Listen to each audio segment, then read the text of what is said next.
Have you ever felt someone else's death in your own body? That's the question Min-jun will ask himself on the worst night of his life.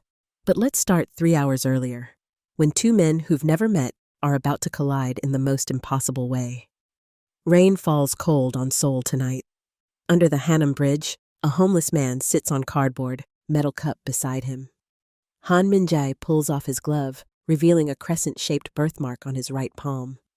He stares at it, the mark he's carried since birth, the one that appears in all his dreams of power. Dreams where he stands in expensive suits, commanding rooms full of terrified men. Dreams where people fear him instead of kicking him. He's had those dreams every single night for 38 years. Across the city, in a penthouse overlooking the river, another man wipes blood from a knife. Min-jun pauses, rolls up his sleeve. An identical crescent birthmark sits on his left wrist, mirror image, same shape.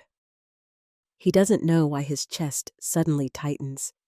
He doesn't know that miles away, a homeless man just gasped and grabbed the same spot over his heart.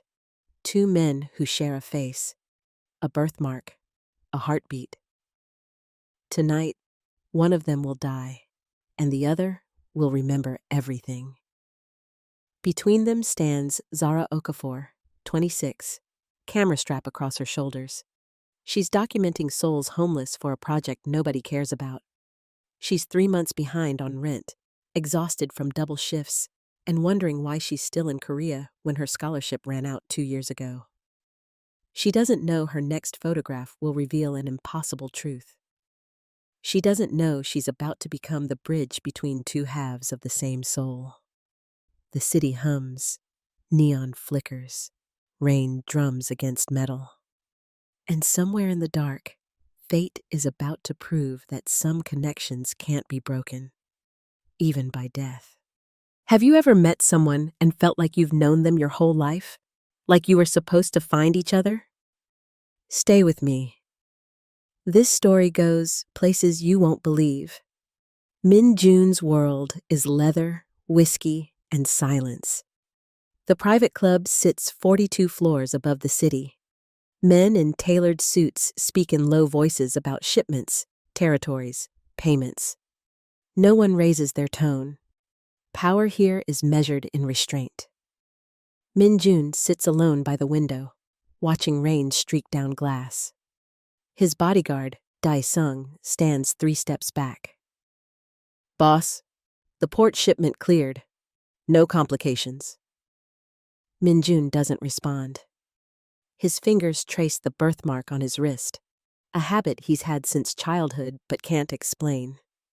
He grew up in an orphanage with bars on the windows. No parents, no photos, no memory of being wanted. Just a recruiter from an underground organization who saw potential in an angry 13-year-old and offered him a choice: power or poverty.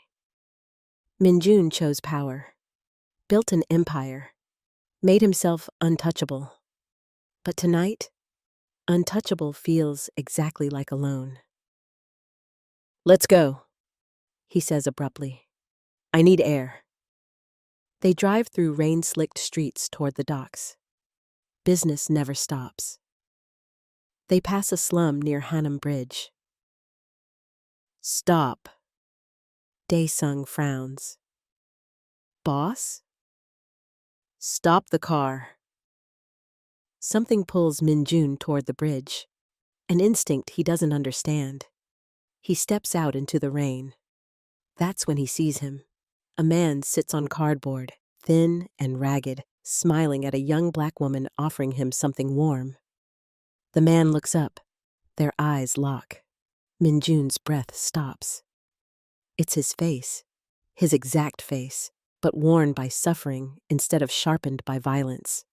Min-jae stares back, recognition flooding his features, not from memory, but from 38 years of dreams. "You," Min-jae's voice barely carries over the rain. "You look... I've seen you before." Min-jun can't move, can't breathe. His chest constricts like someone's crushing his ribs. Dae-sung steps forward, voice cold. "Boss, We have a meeting. This one isn't worth your time. But Min-jun is drowning in those eyes. Eyes that know him. Eyes that are his own. Min-jae struggles to stand, leg dragging. He extends his right hand, the birthmark visible in the streetlight. Min-jun sees it, the mirror image of his own. How? The word dies in his throat. A car horn blares. The moment shatters. Dae-sung pulls Min-jun back. Boss, please, we're late! Min-jun gets in the car, pulse hammering. He watches through the rain-streaked window as Min-jae stands there, hand still extended, staring after them like he's watching his own ghost disappear. Neither of them knows they've just started a countdown to the impossible. Zara arrives 20 minutes later, camera ready. Min-jae! She's been documenting him for 3 weeks now. Building trust. Getting his story. He turns, and she sees tears streaking his face. Hey, are you okay? Min-jae wipes his eyes, but he's smiling. I saw him, the man from my dreams. Zara sits beside him, pulls out her thermos. What do you mean? Every night since I was a kid, I dream I'm powerful, that I wear expensive suits and people are afraid of me. I thought it was just my mind escaping. He looks at his birthmark. But tonight, I saw him, the man I dream of being, and he has my face. Zara's reporter instincts kick in. She remembers photos from last week, a mafia boss leaving a club in the financial district. Same face, same. Your birthmark, she says carefully. Can I photograph it? Min-jae extends his hand. She zooms in, captures the crescent shape on his right palm. Her mind races. She needs to check her archive. I should head back, but I'll see you tomorrow, okay? Min-jae nods, still staring where the car disappeared. He felt it too, Min-jae whispers. I know he did. Two strangers with the same face, the same birthmark, the same dreams. If you want to know how this is possible, hit subscribe right now, because you won't believe where this story goes next. Zara runs home through the rain, boots splashing through puddles that reflect neon signs and streetlights. Her Itaewon apartment is a cramped studio on the 4th floor of a building that should have been condemned 10 years ago. The elevator hasn't worked since she moved in. The hot water is temperamental. The walls are thin enough that she can hear her neighbors' conversations. But it's hers. Or at least it will be until the landlord finally evicts her for late rent. She bursts through the door, drops her camera bag with less care than she should, and fires up her laptop. The ancient machine takes forever to boot. She taps her fingers impatiently on the desk, still soaking wet, creating a puddle on the floor. Finally, the screen comes to life. She uploads tonight's photos first. Scrolls through them. Min-jae's face. The birthmark. The tears. The wonder in his eyes. Then she opens her archive folder. Thousands of photos organized by date and location. She finds last week's shoot, the financial district series she did for a gallery submission that went nowhere. She clicks through images, expensive cars, high-rise buildings, men in suits leaving private clubs. She stops on image 247, a man standing beside a black SUV, tall, expensive suit. Bodyguard visible in the background. His hand rests on the car door, and the streetlight catches something on his wrist. A birthmark, crescent-shaped. Zara's pulse quickens. She zooms in, enhances. The birthmark is on his left wrist. Min-jae's is on his right palm. Mirror images. She zooms in on the face, enhances, adjusts the clarity. It's Min-jae's face. Exactly Min-jae's face. Just different. Harder. Cold where Minjae is gentle. Sharp where Minjae is soft. No way, she breathes. She opens the facial recognition software she borrowed from a journalism student at Yonsei University. It's not legal to have, which is why he gave it to her on a USB drive instead of sending it electronically. She's used it before to verify identities, to check if the people she photographs are who they claim to be. She uploads both photos. Minjae from tonight, the mystery man from last week. The software analyzes, compares, measures bone structure, eye placement, facial proportions. The result appears. 98.7% match. Probability, identical twins or same individual. Zara's hands shake. She digs deeper, pulls up a reverse image search on the mystery man. Nothing comes up directly. He's clearly careful about his digital footprint, but she cross-references with known criminal organizations, underground businesses, recent news about organized crime. One hit, a blurry photo from a police raid 3 years ago. The caption identifies several people, but one is listed only as person of interest, Yu Min Jun. Yu Min Jun. She writes the name down, searches it in various databases. Criminal record, suspected but never convicted. Associations, multiple underground organizations, known for being untouchable. Reputation, dangerous, intelligent, ruthless. Zara's stomach knots.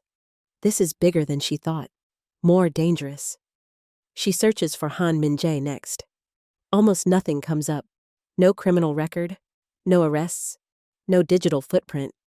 Just a ghost. A man who exists in the spaces society doesn't look at. She needs to find the connection. She needs to understand how these two men, one powerful, one powerless, can be identical. She starts digging into public records, hospital registries, orphanage databases, adoption records. Hours pass. Her eyes burn. She makes coffee that goes cold before she drinks it. Then, at 3 a.m, she finds it. A file from 38 years ago, buried in an old orphanage's digital archive that probably should have been deleted years ago but wasn't. Poor record-keeping meant for her benefit. 2 abandoned infants, arrived at the same hospital on the same day. Both male, both born at approximately the same time. Records are unclear, but within an hour of each other. Both with distinctive crescent-shaped birthmarks. One on the left wrist, one on the right palm. The intake notes are clinical. Baby A, left wrist mark, appears healthy. Baby B, right palm mark, shows signs of physical abnormality in left leg. Both babies exhibit unusual synchronization. When one cries, the other responds. When one sleeps, the other calms. Recommend observation. Then a second note, dated 2 days later, in different handwriting. Director's decision. Separate immediately. Possible twin soul phenomenon. If left together, both may experience developmental abnormalities. One child assigned to state orphanage. One child assigned to specialized disability care facility. Must never meet. Records to be sealed. Zara reads it 3 times, 4 times, trying to make sense of it. Twin soul phenomenon. Sealed records. Must never meet. Someone knew. Someone understood that these weren't just twins. They were something more. Something that scared whoever made this decision enough to deliberately separate them and bury the evidence. She clicks deeper. Finds the name of the orphanage director who made the decision. Kim Jin-ho. She searches for him. He's still alive. 73 years old. Lives in Incheon now, in a small apartment near the water. Zara sits back in her chair, mind reeling. 2 men, 1 soul. Split at birth. Separated deliberately, living completely opposite lives. One powerful, one suffering, one dreaming of weakness. one dreaming of strength, both incomplete. Her phone buzzes, a text from her mother in Atlanta. "Baby, when are you coming home? It's been 2 years. I miss you." Zara stares at the message, at the photos on her screen, at the impossible truth she's just uncovered. Some stories are bigger than personal safety. Some truths demand to be told, even when telling them is dangerous. She texts back. "Soon, Mom. I promise, but I have to finish something important first. I love you." She makes a backup of everything, all the photos, all the records, all the evidence. Uploads it to 3 different cloud services using VPN connections. Copies it onto 2 USB drives that she hides in different locations in her apartment. If something happens to her, at least the truth will survive. She should sleep. It's almost 4 in the morning, but she knows she won't. Can't. Because Min Jae is out there right now, under that bridge, vulnerable and exposed. And if Yoo Min-jun is even half as dangerous as the rumors suggest, then Min Jae's life is in danger just from existing. She needs to warn him. Needs to protect him somehow. But how do you protect someone from their own reflection? From the other half of their soul? She doesn't have an answer. Outside her window, Seoul continues its restless sleep. Somewhere, Min-jun tosses in his bed, dreaming of hunger he's never felt. And under a bridge, Min Jae shivers on cardboard, dreaming of power he's never had. 2 men, 1 destiny, counting down to a collision that will change everything. Min Jae doesn't make it through the night. Around midnight, the rain intensifies. Thunder rumbles. The few people under the bridge huddle deeper into their makeshift shelters. Min Jae can't sleep, hasn't been able to since the man, the other him, walked away hours ago. His mind spins with questions he can't answer, possibilities he can't comprehend. That's when he hears them. Footsteps. Heavy. Deliberate. Multiple people. He looks up and sees 3 men approaching. They're drunk. He can tell from the way they walk, the way they laugh. But there's something else in their movements. Something purposeful. Like they came here looking for something specific. Or someone specific. One of them kicks his metal cup. The few coins inside scatter across wet pavement, disappearing into darkness. "Hey, cripple," the first man slurs. Scarred face, gang tattoo visible on his neck even in the dim light. "You're making the street look trashy." Min Jae knows better than to respond. Silence has kept him alive this long.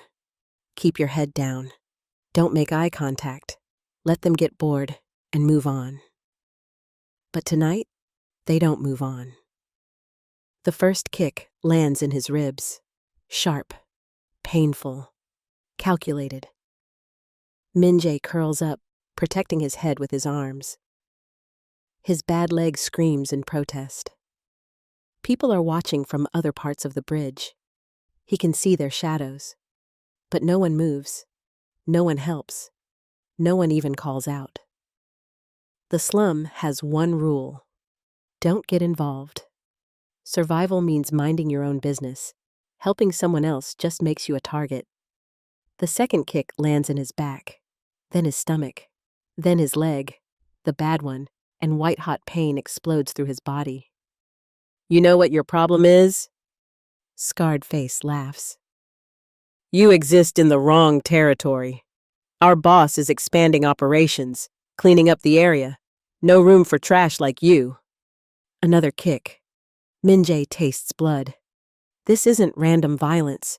This is a message, a warning to someone. But who? He owns nothing, has nothing, means nothing to anyone, unless the man from tonight, the one with his face, the one who looked at him like seeing a ghost. What if this is because of him?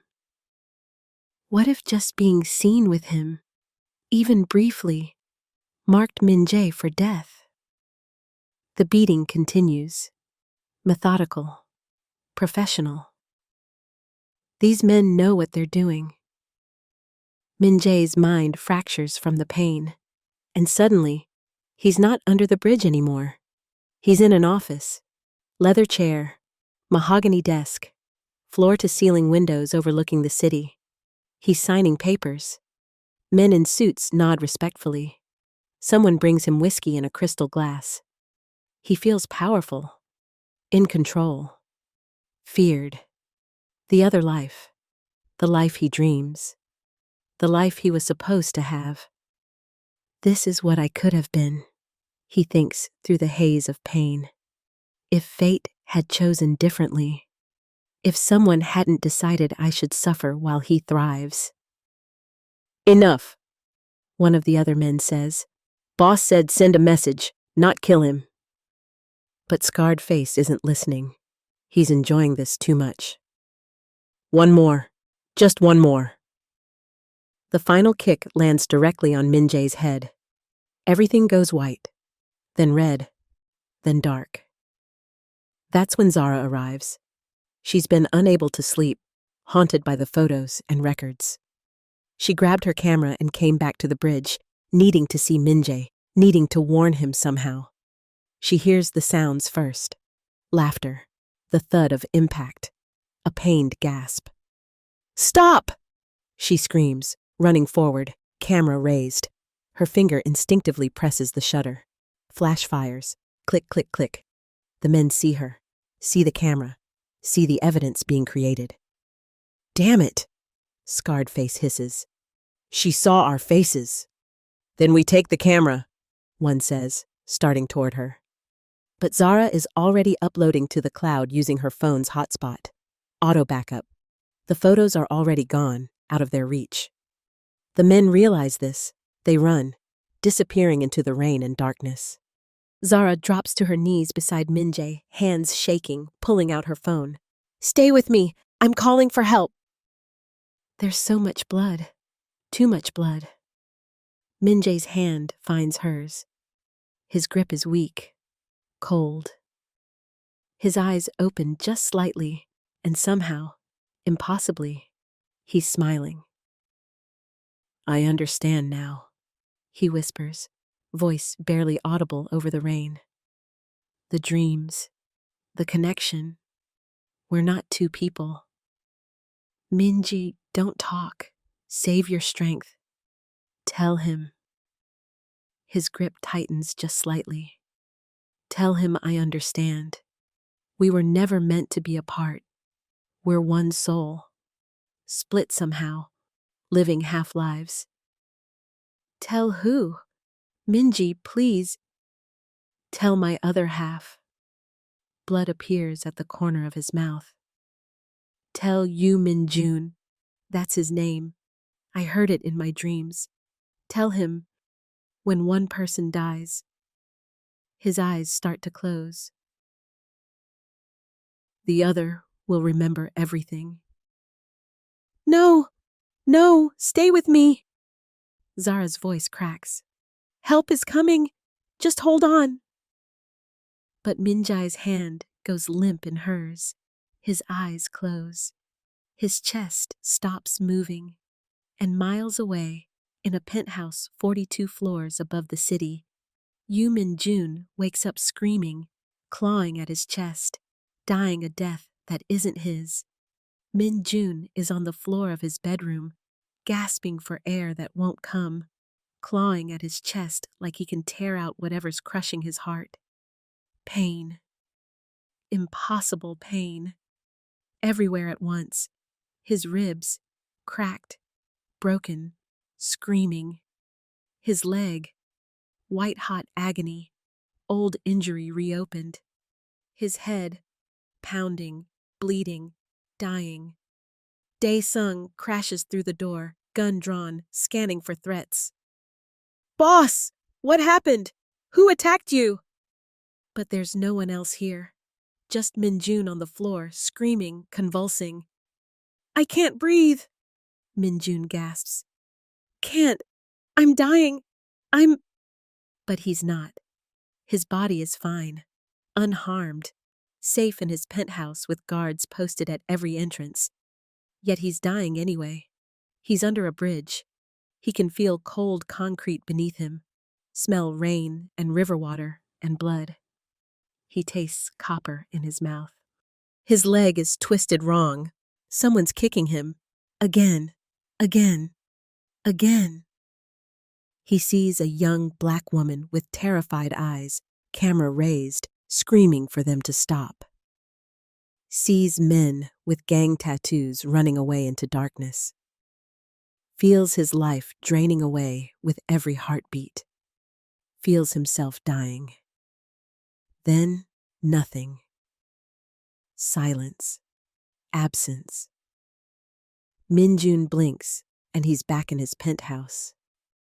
Rain drums against floor-to-ceiling windows. Dae-sung is kneeling beside him, phone in hand, debating whether to call a hospital. "Boss? Talk to me. What happened?" Min-jun struggles to sit up. His body responds normally.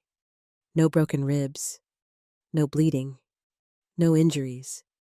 But he can still feel them, can still feel every moment of that death. "Someone just died," Min-jun says, voice hoarse. "Someone who looked like me. Someone who is me." Dae-sung's face pales. "Boss, you're not making sense." "The man from tonight, under the bridge, with my face." Min-jun touches his chest, his ribs, his leg, everything that should be broken but isn't. "He just died, and I felt it. I felt every second of it." "That's not possible." "Then explain what just happened." Min-jun's voice cracks. He never cracks, never shows vulnerability, but right now, he's terrified in a way he hasn't been since he was a child.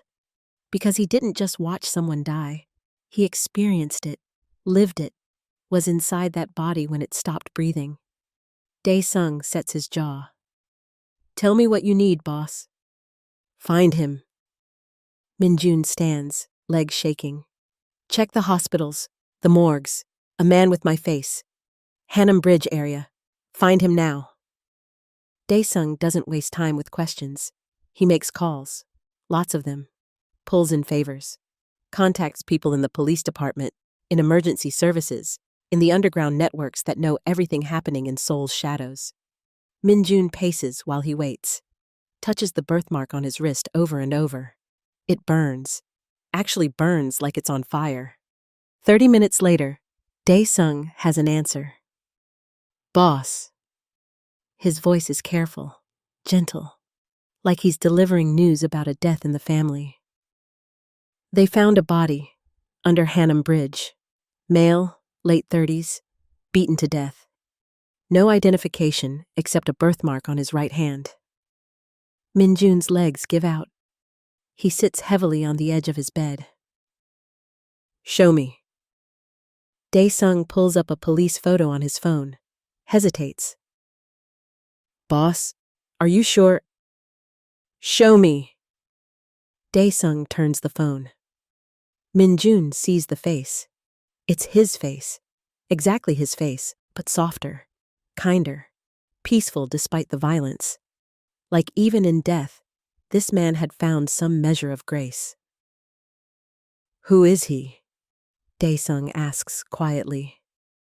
Min-jun can't answer, because he knows, not from memory, from something deeper. "His name is Han Min-jae," Min-jun whispers. "He's 38 years old. He's been homeless for 3 years. His left leg was injured when he was 12. He dreams about being powerful, about commanding respect, about being me." Dae-sung stares. "Boss, how do you know that?" "Because I remember." Min-jun's voice breaks. "I remember being him. I remember his whole life." The memories don't stop. Over the next 72 hours, Min-jun experiences fragments. No, not fragments. complete sections of a life that isn't his but somehow is. He's 5 years old, lying in a hospital bed, leg in a cast after a car accident that wasn't really an accident. The orphanage van driver was drunk. Min-jae heard him bragging about it later. The leg never healed right. The orphanage never paid for proper treatment. He's 12 years old, learning to walk with a limp, watching other kids run and play, knowing he'll never be able to do the same. He's 15, begging outside a convenience store, stomach cramping from hunger, watching people walk past without seeing him. Invisible. Worthless. He's 20, trying to find work, being turned away from every place because of the leg, because of the lack of address, because of the way he smells like the streets he sleeps on. He's 35, sitting on cardboard, watching the city move around him, wondering if anyone would notice if he disappeared. Min-jae's voice echoes through all of it. I don't expect much. Just enough to survive one more day. Just someone to see me as human instead of trash. But there are other memories, too. The dreams Min-jae had every single night. Dreams of being Min-jun, standing in boardrooms, signing contracts, commanding loyalty, instilling fear, living in penthouses, driving expensive cars, having power, having control, having everything. They were dreaming each other's lives. For 38 years, they were living split existences. Two halves of one impossible whole. Min-jun drinks, doesn't eat, doesn't sleep except when his body forces him to. And when he does, the dreams intensify. He watches himself. No, he watches Min-jae discover the birthmark as a baby. Hear the nurses whisper about it. Strange mark, like a brand. They didn't know what it meant, didn't know it was a signature, a claim, a connection to someone else wearing the same mark miles away. He cancels meetings. His empire starts to crack at the edges. Associates whisper that something's wrong with him, that he's losing his edge, his grip on power. Dae-sung watches him unravel. Boss, you need to eat something. You need to rest. I can't rest. Min-jun's voice is hollow. Every time I close my eyes, I'm him. I feel his hunger, his pain, his dreams that will never come true because he's dead. Because I lived while he suffered. Boss, you didn't know he existed. That doesn't make it better. Min-jun's hands shake. I had everything. He had nothing, and somehow we're the same person. How is that possible? It's not possible. Then explain this. Min-jun pulls up the police photo again. Explain why he has my face. Why we have mirror birthmarks. Why I remember dying as him. Dae-sung has no answer. Min-jun starts researching, pulls up every record he can find about himself. His own past, orphanage records, adoption records, hospital registries. He hires people to dig deeper, to find things that were supposed to stay buried. 3 days of obsessive searching, 3 days of barely functioning, 3 days of his organization wondering if their leader has lost his mind. Then he finds it. A faded file from 38 years ago. 2 abandoned infants. Same hospital, same day. Both with crescent birthmarks. One left, one right. The intake note makes his blood run cold. Unusual synchronization between infants. Possible twin soul phenomenon. Recommend immediate separation to prevent developmental complications. And a handwritten addendum. Director's decision. 1 child to state orphanage system. Left wrist mark. Assigned name. Yu Min-jun. 1 child to specialized disability care facility. Right palm mark. Assigned name. Han Min-jae. Record sealed. must never meet. Minjun reads it 5 times, 10 times, trying to make sense of words that shouldn't make sense. Twin soul phenomenon. They weren't twins. They were one soul, split into 2 bodies, one given strength, one given suffering, deliberately separated, deliberately kept apart, by someone who knew, someone who understood what they were, and decided to play God with their lives.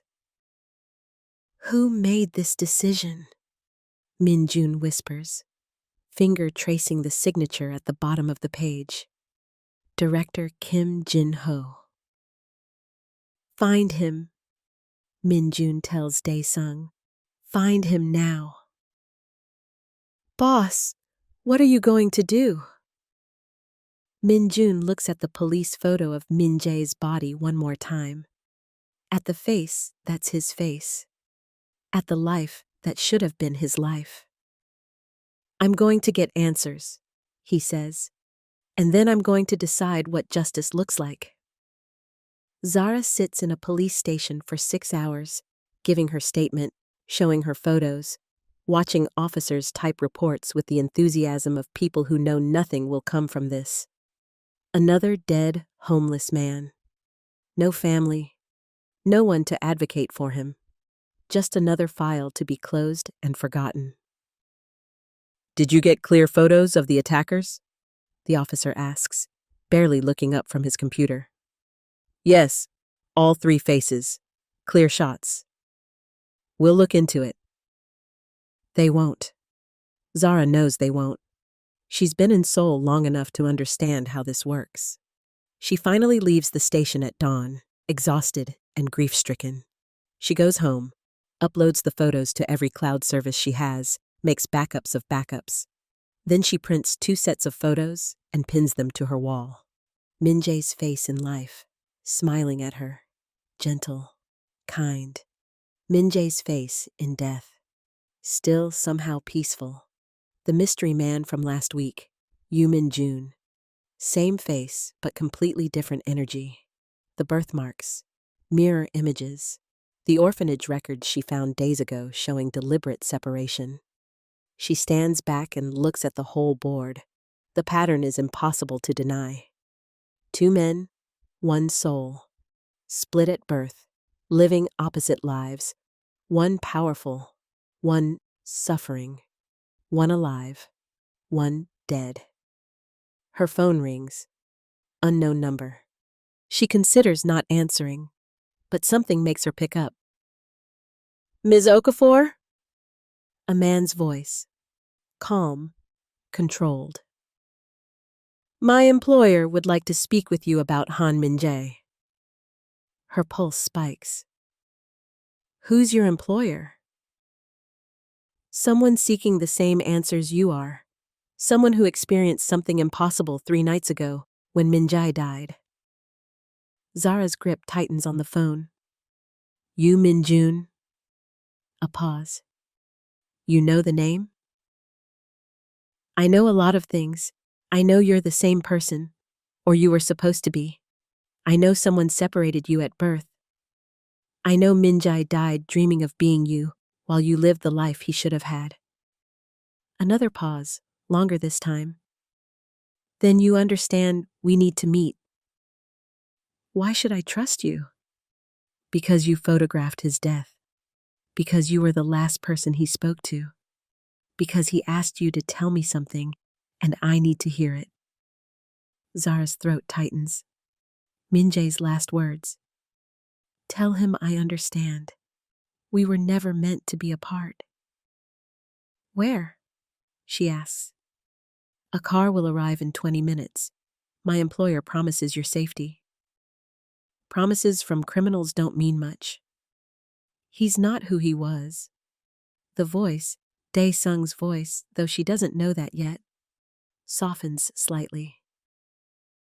Something changed in him when Min Jae died. He's been different, searching for answers, trying to understand. He won't hurt you.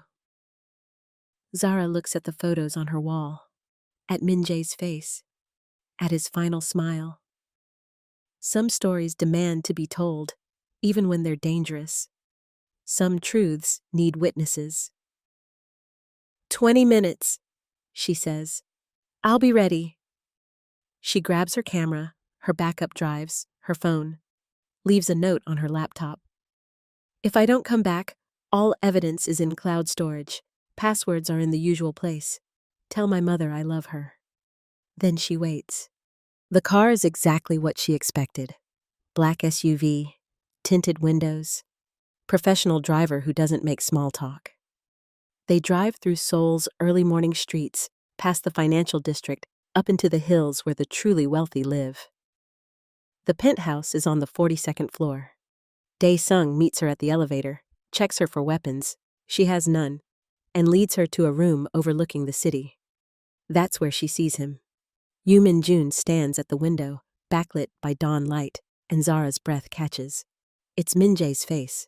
Exactly Min-jae's face, but transformed by circumstance. Where Min-jae was soft, this man is hard. Where Min-jae was gentle, this man is sharp. Where Min-jae's eyes held sadness, this man's eyes hold something close to desperation. He turns, and she sees he's been crying. Recent tears. His eyes are red, shadowed by lack of sleep. You were there when he died. Not a question. Zara nods slowly. I tried to save him. Did he say anything? She swallows. He said to tell you that he understood, that you were never meant to be apart, that you're one soul, split somehow, living half lives. Min-jun's face crumbles, just for a moment. Then he rebuilds the mask. Anything else? He said when one person dies, the other will remember everything. Zara watches him carefully. Did you? Remember? Min-jun touches his chest, his ribs, his leg. I felt him die, every second of it, and then the memories came, his whole life, 38 years in 3 days. I know everything about him now. His first memory, his worst day, his favorite food, the way he dreamed of being me while I lived the life he should have had. His voice cracks. I had everything, he had nothing, and we were supposed to be the same person. Zara leans forward. You're twins. We're one soul, Min-jun corrects, showing her the orphanage records he found. Split into 2 bodies, 2 lives. Someone decided one of us should carry the strength and one should carry the suffering. Zara pulls out her own USB drive. I have more. I found the director who made that decision, Kim Jin-ho. He's still alive. Min-jun's jaw tightens. Where? Incheon. But Min-jun... She uses his name deliberately, claiming familiarity, forcing connection. What will you do when you find him? I don't know. He stares at his hands, clean, powerful, unmarked by hardship. Part of me wants to hurt him, to make him suffer the way Min-jae suffered. But that's the old me, the me who lived before I knew. Knew what? That I'm only half a person, that everything I built was stolen from someone who deserved it more. He looks at her with Min-jae's eyes. Min-jae was kind, even when the world was cruel, even when he had every reason to hate. He died with grace. And you? I don't know how to be graceful, but I'm trying to learn. Silence fills the room. Dae-sung watches from the doorway, seeing his boss transform in real time. The men who killed him, Zara says. I photographed them. Gang tattoos. They said something about sending a message, about claiming territory. Min-jun's expression hardens. Rival organization. They've been trying to push into my areas for months. They killed him as a warning to me, without knowing he was me. Will you retaliate? No. The word comes out firm. That's what the old me would do. But Minjae taught me something. He taught me that violence only creates more violence, that power without purpose is just destruction. He turns to Zara fully. I need your help. I need to understand what we were. I need to make this mean something. Can you help me do that? Zara thinks of Minjae, of his gentle smile, of his last words asking her to bridge the gap between two halves of the same soul. Yes, she says, I can help you. But first, you need to meet the man who tore you apart. The orphanage director lives in a cramped apartment in Incheon, an hour outside Seoul. The building smells like mildew and old cooking oil. Paint peels from the walls. The elevator shudders as it rises. Kim Jin-ho opens the door on the third knock, and when he sees Min Jun's face, all the blood drains from his own. You, he whispers, hand gripping the doorframe like he might collapse. You survived. Both of us did. Min Jun's voice is cold. Until one of us didn't. He pushes past the old man into the apartment. Zara and Dae-sung follow. The space is small, one room serving as bedroom, living room, and kitchen. Photos cover one wall. Children, hundreds of children from decades of running the orphanage. Min Jun scans them, looking for his own face. He finds it. A photo from when he was maybe 7 years old. Skinny, angry-looking, standing apart from the other children. You remember me, Min Jun says. Kim sinks into a worn chair, hands trembling. I remember all of them, but you two, I could never forget. Two? Min Jun turns slowly. You knew there were two of us. From the moment you arrived. Kim's voice shakes. 2 babies, abandoned at the same hospital within an hour of each other. Both with identical birthmarks, just mirrored. The nurses thought it was coincidence, but I'd heard the old stories. My grandmother used to tell them. Zara records on her phone, keeping quiet, letting this unfold. What stories? Min Jun asks. Twin souls. Kim looks up, eyes red. It's an old belief that sometimes one soul is too powerful for one body, too much life force, so it splits into 2 people, 2 bodies sharing one soul. One carries the strength, one carries the weakness, both incomplete without the other. That's superstition, Dae-sung says from the doorway. Is it? Kim looks at Min Jun. Can you explain what happened when he died? Can you explain why you felt it? Why you remember his life? Min Jun's jaw tightens. You separated us on purpose. I thought I was saving you. Kim's voice breaks. The stories say that if twin souls stay together, they destroy each other. Too much energy in one place. They compete for the same space, the same resources, the same life. They both die young. So you split us up. Min Jun's hands clench into fists. You decided one of us should have everything and one of us should have nothing.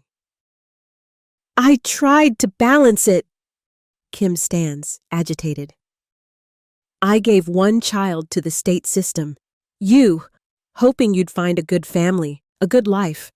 I gave the other to a specialized facility for children with disabilities, hoping he'd receive care, support. He ended up homeless. Min Jun's voice rises. He died beaten in the rain while people walked past without helping.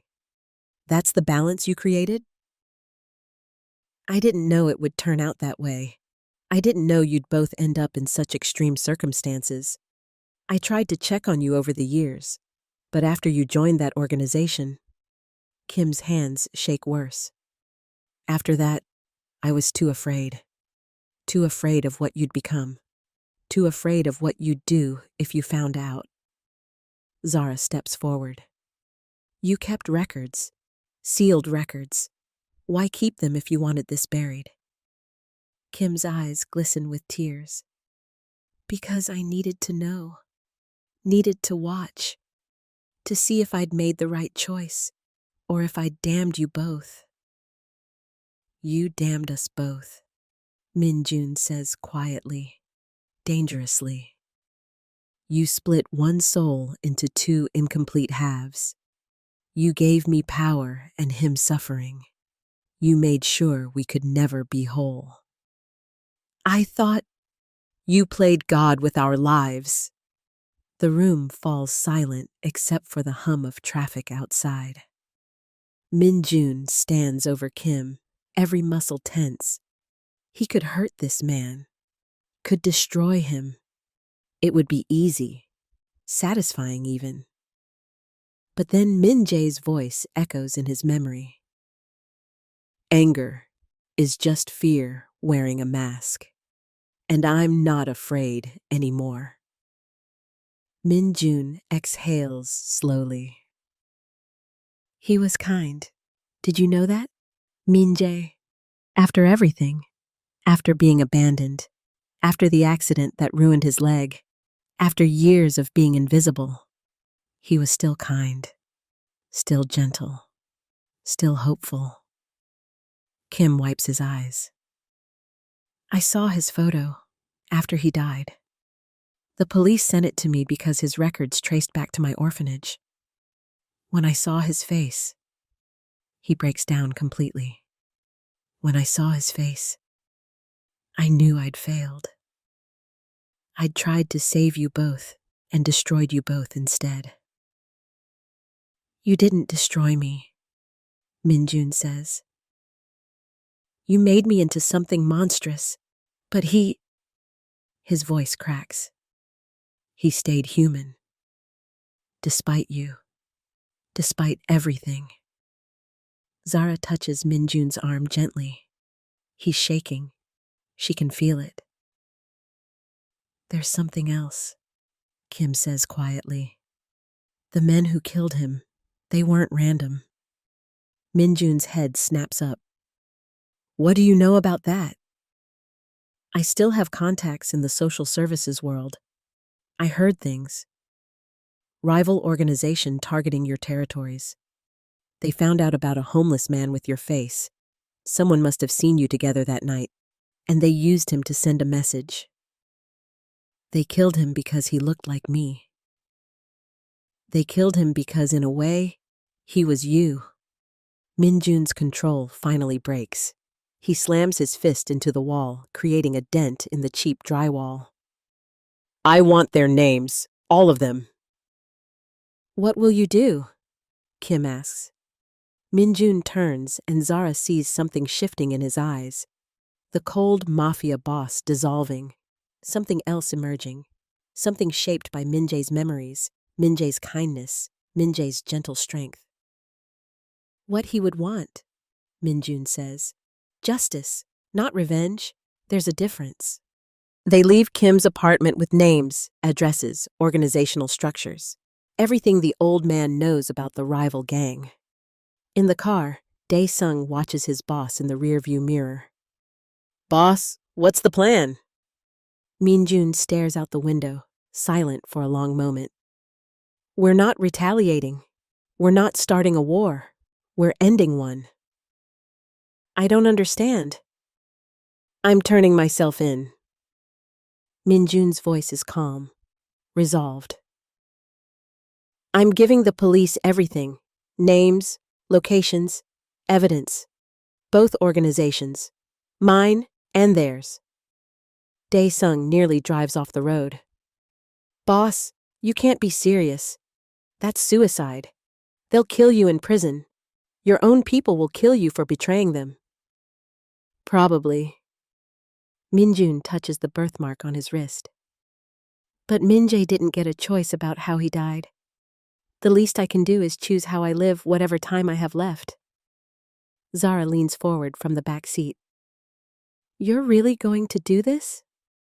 He died because of me, because of what I am, because of the world I built. Min-jun meets her eyes. I can't bring him back, but I can make sure his death means something. I can dismantle the system that killed him. That's... Zara searches for words. That's incredibly brave, or incredibly stupid. Maybe both. Min-jun almost smiles.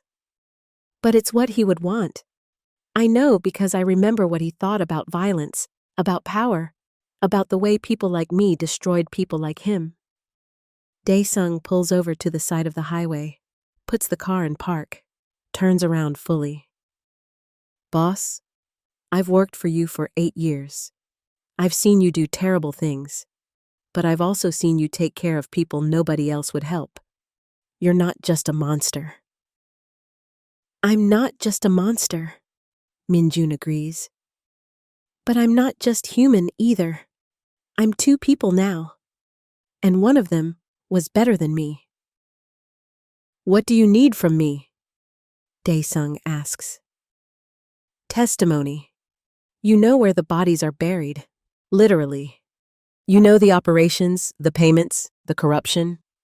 I need you to confirm everything I tell them. They'll come after me too. I know, I'm sorry. Dae-sung sits back, stares out the windshield at traffic rushing past.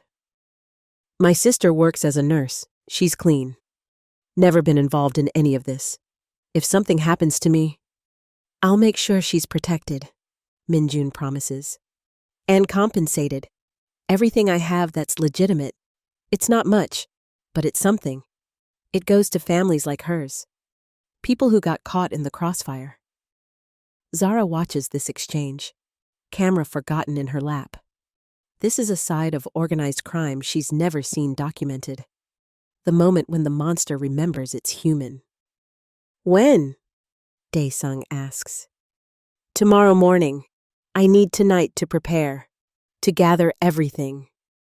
Min-jun looks at Zara. And I need you to document it. All of it. Not for sensationalism, for truth. So people understand what Min-jae's death meant, what it changed.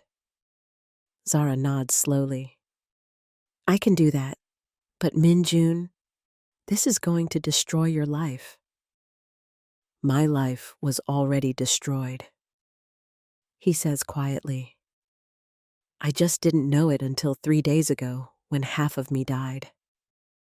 Now I'm trying to figure out how to live as a whole person instead of just half.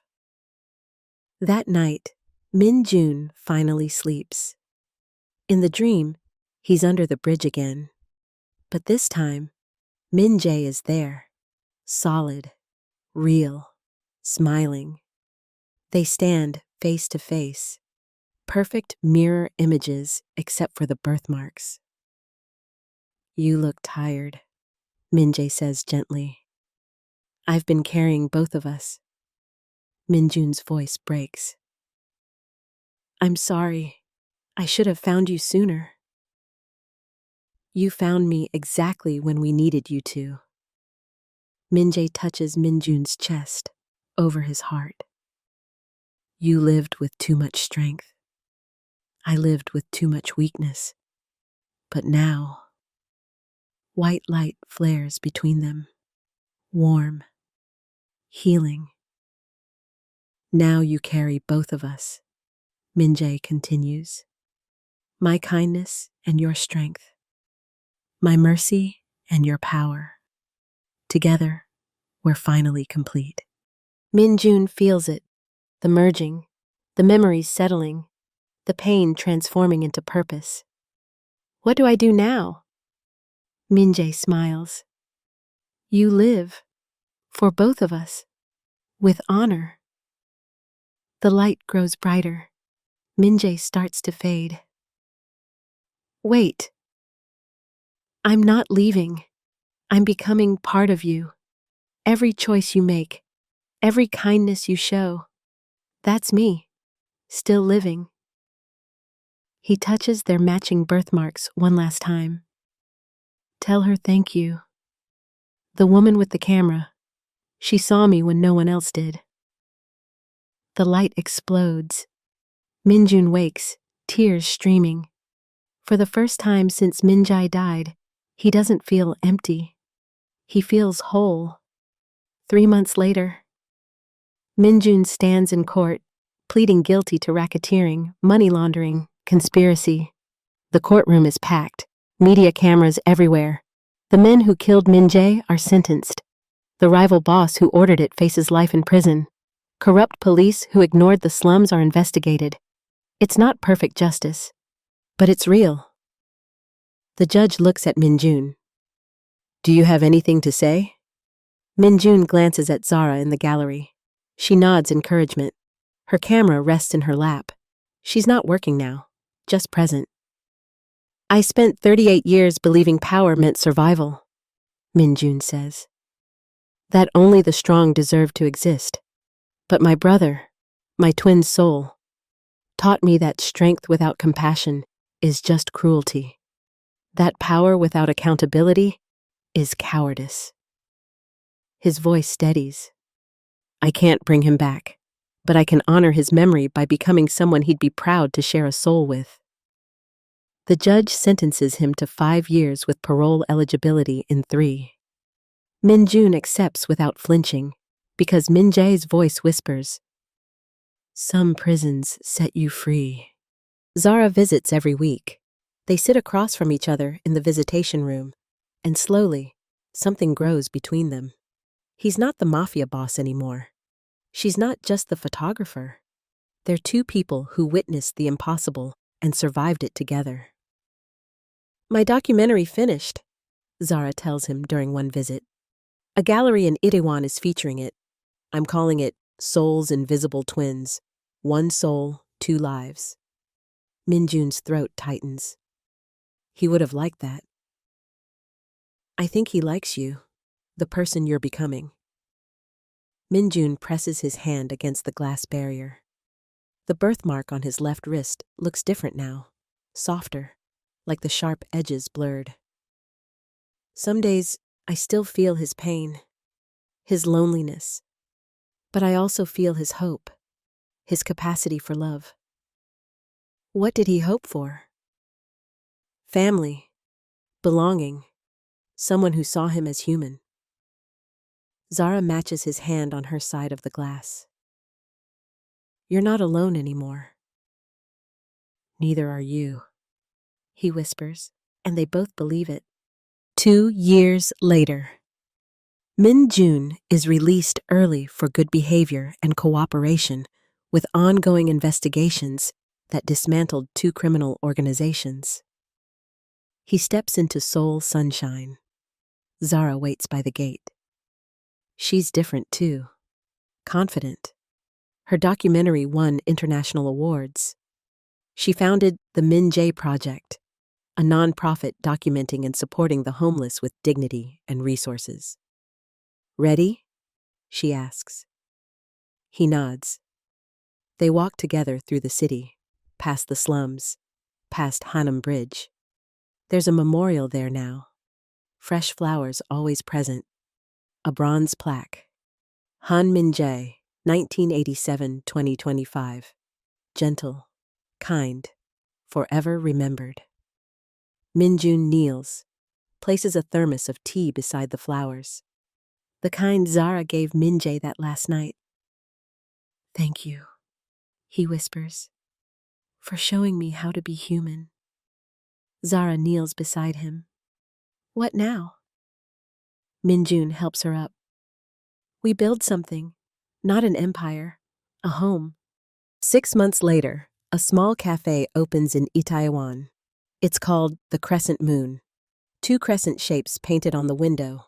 One light, one dark, overlapping into wholeness. Minjun runs it with Zara. They serve free meals to anyone who needs them, offer jobs to people society overlooked, display photography from Seoul's invisible citizens on the walls. Late one evening after closing, They sit together in the quiet space. Zara's head rests on his shoulder. His arm wraps around her. "Do you still dream of him?" she asks. "Every night. But they're peaceful now. We're together, talking, planning." Minjun pauses. "He tells me about the life he wished he'd lived. I tell him about you."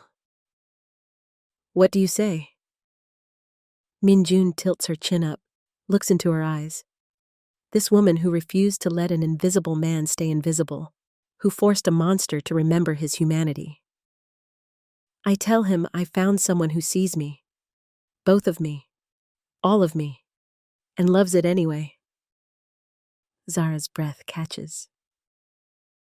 "Minjun." He kisses her, gentle, reverent, grateful. When they pull apart, Zara traces the birthmark on his wrist. It's changed completely. No longer sharp and dark, but soft, faded, like two marks truly merged into one. "He's proud of you. He's part of me. So when you love me, you're loving him too." Zara smiles. "Good. Because I do. Love you. Both of you." Outside, rain begins to fall. Soft. Cleansing. Inside, the cafe glows warm. And for the first time in 38 years, Yu Min-jun, who is also Han Min-jae, feels complete. If this story moved you, if it reminded you that transformation is possible, and that every life, no matter how invisible, has value and dignity, please like, subscribe, and share this video. Stories like Min-jae's matter. People like him deserve to be remembered. And you, watching this right now, wherever you are, whatever you're facing, you matter too. You deserve to be seen. You deserve to be whole. Thank you for being here. Thank you for listening. For witnessing. For refusing to look away. Take care of yourself and each other. Until next time. Good night.